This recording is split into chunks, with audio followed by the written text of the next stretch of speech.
Have you noticed that people under stress get a little testy about silly things?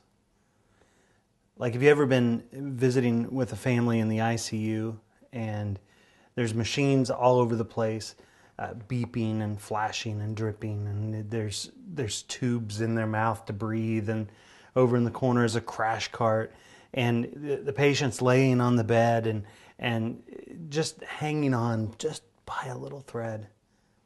And you're sitting there talking to the members of the family, and what do they want to talk about? The food.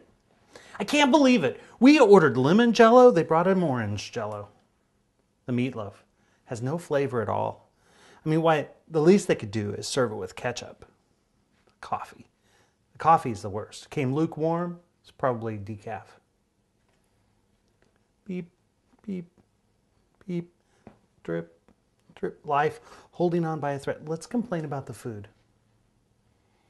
Or you're at a wedding and the bride is adorned in white and the groom has on his tails. The church building is beautifully decorated with flowers and the cake is set up in the reception hall and the guests are being seated. But you go back to in one of the back rooms and the mother of the bride is giving it to the father of the bride. I mean, what are you doing wearing the gold cufflinks instead of the silver? The silver ones are monogrammed. I got those for you for our anniversary. The gold ones, they're so plain and they don't match my brooch. And the whole wedding is ruined.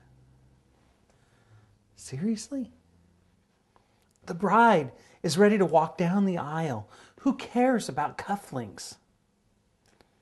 But sometimes when the situation around you ratchets up to a level that's really serious, it seems like our brains switch gears. It happened to the disciples in Mark chapter 9.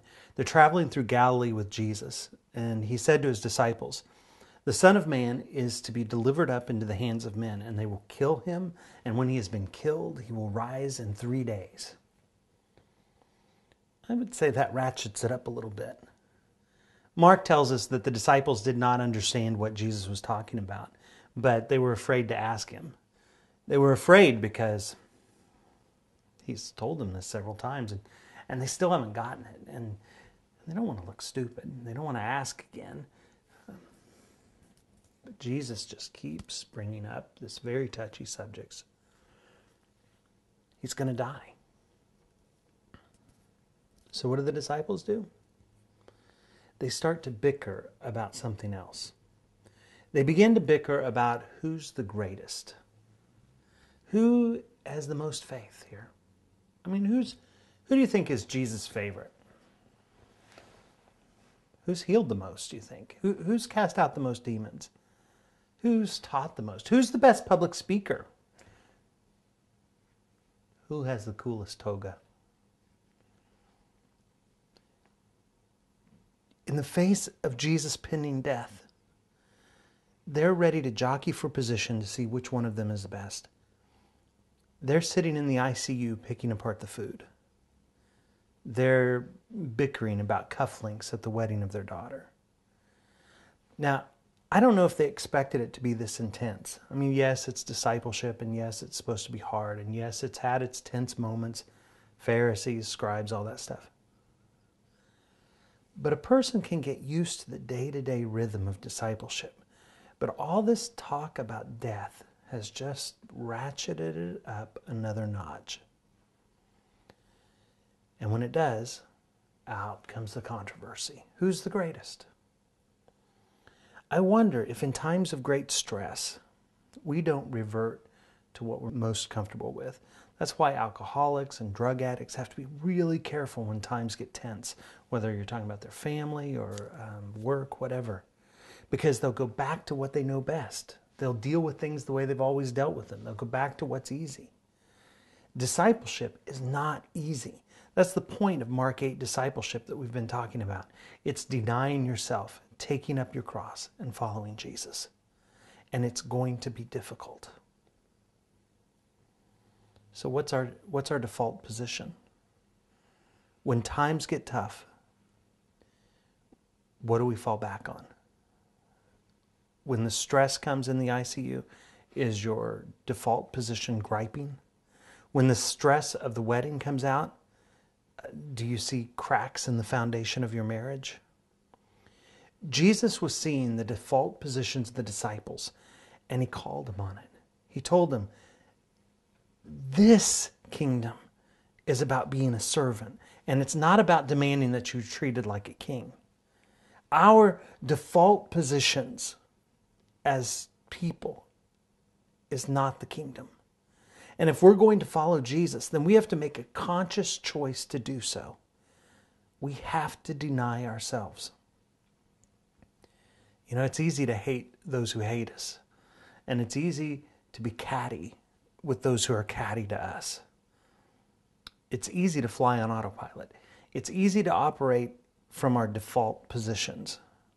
But we are called to something greater.